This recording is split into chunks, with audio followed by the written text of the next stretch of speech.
Hello friends, this is Sidra Malik और आप देख रहे हैं ड्रीम जुडिशरी। अगर आप लोग मेरे चैनल पर नए हैं तो मेरे चैनल को प्लीज़ लाइक, शेयर और सब्सक्राइब करना नहीं भूलें। जैसे कि आप लोगों को पता है, हमारी आईपीसी की लेक्चर सीरीज़ चल रही है, तो उसमें चैप्टर 2 चल रहा था हमारा। तो हम उसका सेक्शन 21 को हम डिस्कस करते हैं। चैप्टर 2 का सेक्शन 21। सेक्शन 21 कहता है, किसके बारे में बताता है? Public servant. पब्लिक सर्वेंट में कौन कौन इंक्लूड होगा अकॉर्डिंग टू आईपीसी। ठीक है, तो हम देखते हैं पब्लिक सर्वेंट क्या होता है।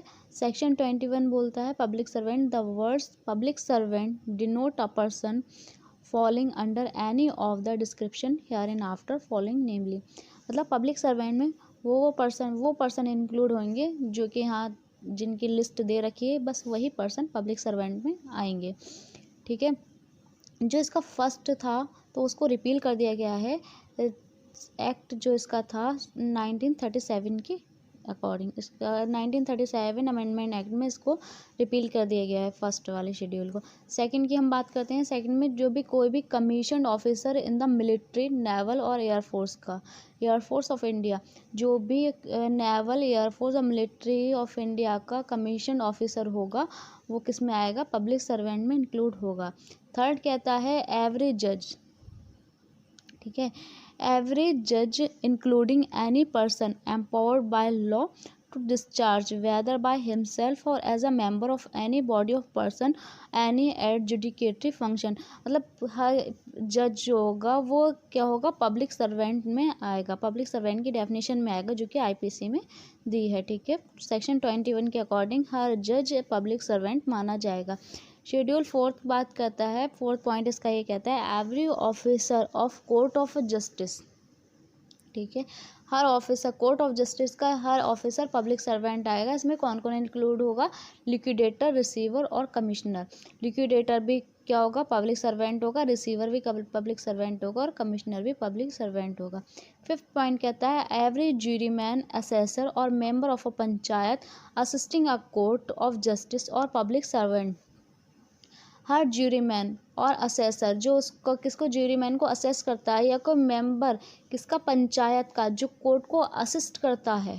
ठीक है, कोर्ट को असिस्ट करता है court of justice, court justice देने के लिए, तो क्या होगा? पब्लिक सर्वेंट होगा। 6 कहता है एवरी आर्बिट्रेटर और other person to whom any cause और matter has been refer for decision और report by any court of justice और by any other competent public authority. जो भी आर्बिट्रेटर होगा, जिसको कोर्ट केस देता है, मामले को सॉल्व आउट करने के लिए, सॉर्ट आउट करने के लिए दे देता है, वो आर्बिट्रेटर भी क्या होगा? पब्लिक सर्वेंट होगा।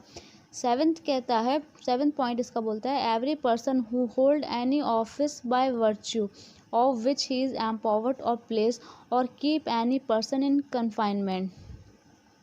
हर एक पर्सन जो होल्ड करता है ऑफिस बाय वर्च्यू, ठीक है, अपने वर्च्यू द्वारा होल्ड ऑफिस करता है, वो भी क्या होगा? पब्लिक सर्वेंट होगा। 8 पॉइंट कहता है every officer of government, her government का एक ऑफिसर पब्लिक सर्वेंट होगा। ठीक है,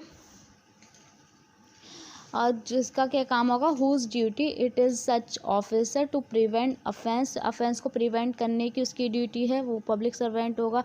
to give information of offences, offence की इंफॉर्मेशन देना उसकी ड्यूटी है, लेकिन गवर्नमेंट का ऑफिसर है। ठीक है, वो भी पब्लिक सर्वेंट होगा। For bring offender to justice, और अफेंडर को जस्टिस के लिए लेकर आना, वो भी क्या है? पब्लिक सर्वेंट है। और to protect the public health, जो प्रोटेक्ट कर रहा है पब्लिक हेल्थ को, वो भी पब्लिक सर्वेंट है। सेफ्टी और कन्वीनियंस, सब ये पब्लिक सर्वेंट में इंक्लूड हो जाएंगे। ठीक है, जितने भी ये गवर्नमेंट ऑफिसर हैं, गवर्नमेंट के लिए वर्क कर रहे हैं, वो क्या होगा? पब्लिक सर्वेंट होगा। 9th पॉइंट कहता है every officer whose duty it is as such officer to take, receive, keep और expend any property on behalf of the government. कोई भी ऐसा ऑफिसर जो गवर्नमेंट के बिहाफ पे एक्सपेंड कर रहा है, किसी प्रॉपर्टी को कीप कर रहा है, रिसीव कर रहा है, वो क्या होगा? पब्लिक सर्वेंट होगा।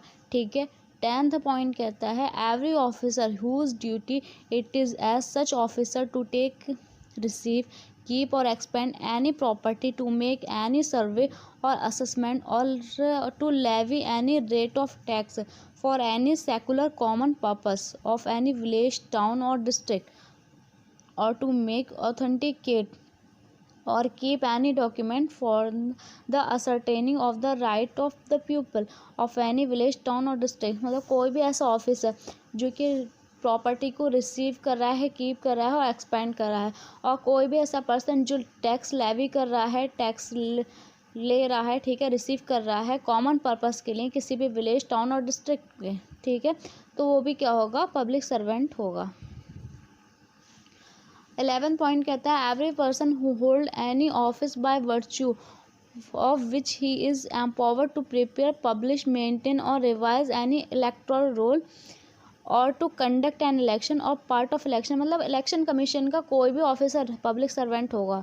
अगर हम इसको सीधी सीधी लैंग्वेज में यही समझते हैं कि जो भी इलेक्शन कमीशन का ऑफिसर है जो होल्ड करवा रहा है इलेक्शन, ठीक है, इलेक्टोरल रोल को मेंटेन रिवाइज कर रहा है, मेंटेन कर रहा है, पब्लिश कर रहा है, इलेक्शन कंडक्ट करवा रहा है, पार्ट इलेक्शन का पार्ट है, वो सब क्या होंगे, पब्लिक सर्वेंट होंगे। 12 पॉइंट कहता है इसका every person in the service for और पे ऑफ द गवर्नमेंट, ठीक है, इन द सर्विस और पे ऑफ द गवर्नमेंट और रेम्यूनरेटेड बाय फीस और commission for the performance of any public duty by the government. यहाँ पे मतलब कोई भी गवर्नमेंट का एम्प्लॉय है, ठीक है, गवर्नमेंट ऑफ इंडिया में सर्विस कर रहा है और उसको गवर्नमेंट की तरफ से रेम्यूनरेट किया जा रहा है, फीस दी जा रही है, कमीशन दी जा रही है, किसके लिए, जो पब्लिक के लिए, इसके वो पब्लिक के लिए ड्यूटी परफॉर्म कर रहा है, वो पब्लिक सर्वेंट माना जाएगा, ठीक है। इन द सर्विस और pay of the local authority और कॉर्पोरेशन इस्टेब्लिश बाय और अंडर अ सेंट्रल, प्रोविंशियल और स्टेट एक्ट और a government company as defined in section 617 of the companies act 1956। यहाँ पे बात कर रहा है कोई भी लोकल अथॉरिटी भी की भी अगर बात हो रही है। लोकल अथॉरिटी क्या होती है, लोकल अथॉरिटी जैसे म्यूनिसिपैलिटी है वगैरह, ये सब चीज़ें होती हैं, और कोई कॉर्पोरेशन है, वो भी क्या माना जाएगा, गवर्नमेंट के क्या पब्लिक सर्वेंट माना जाएगा, ठीक है, कि वो किसी भी state government, central government, state government इसके अंडर आ रहे हैं, वो भी क्या होगा, पब्लिक सर्वेंट होगा, ठीक है। यहाँ पे एक्सप्लेनेशन में एक इलस्ट्रेशन देखिए, municipal commissioner is a public servant. Municipal commissioner भी क्या होगा, पब्लिक सर्वेंट होगा। इसके एक्सप्लेनेशन को देख लेते हैं। एक्सप्लेनेशन 1 कहता है person falling under any of the description are public servant whether appointed by government और नॉट। जो भी जितने भी पर्सन ऊपर हमने अब जो डिस्क्रिप्शन पढ़ा है, ठीक है, डिस्क्रिप्शन जो दिया गया है उसके बारे में जितने भी फॉल हो रहे हैं उसमें वो क्या कहे जाएंगे, पब्लिक सर्वेंट माने जाएंगे, चाहे उन्हें गवर्नमेंट ने अपॉइंट किया हो या नहीं किया हो, वो पब्लिक सर्वेंट ही माने जाएंगे अगर वो इन अब कैटेगरी में आ रहे हैं, ठीक है।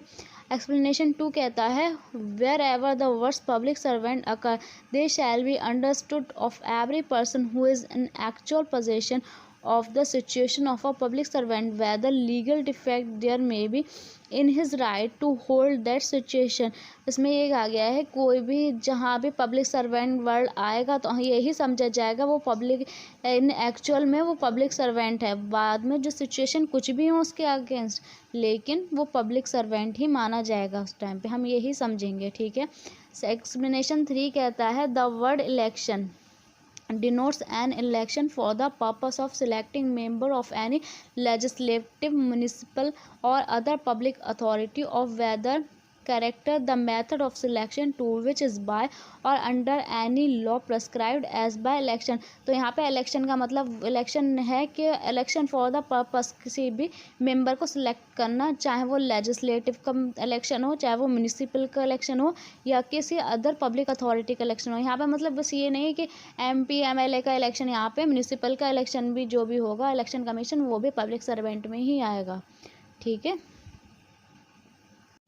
इसके इम्पॉर्टेंट केस लॉ हैं national small industries corporation limited versus state NCT of Delhi, ठीक है। इसमें हेल्ड किया गया था जो गवर्नमेंट कंपनी है वो तो पब्लिक सर्वेंट नहीं मानी जाएगी, लेकिन उसका हर एक एम्प्लॉय जो उसमें वर्क कर रहा है वो पब्लिक सर्वेंट माना जाएगा अंडर सेक्शन 21 ऑफ IPC। और सेकंड इम्पॉर्टेंट केस लॉ है Karunanidhi versus union of India. इसमें हेल्ड किया गया था, जो चीफ मिनिस्टर ऑफ स्टेट होते हैं, ठीक है, तो वो पब्लिक सर्वेंट में आएंगे अंडर सेक्शन 21 ऑफ आईपीसी।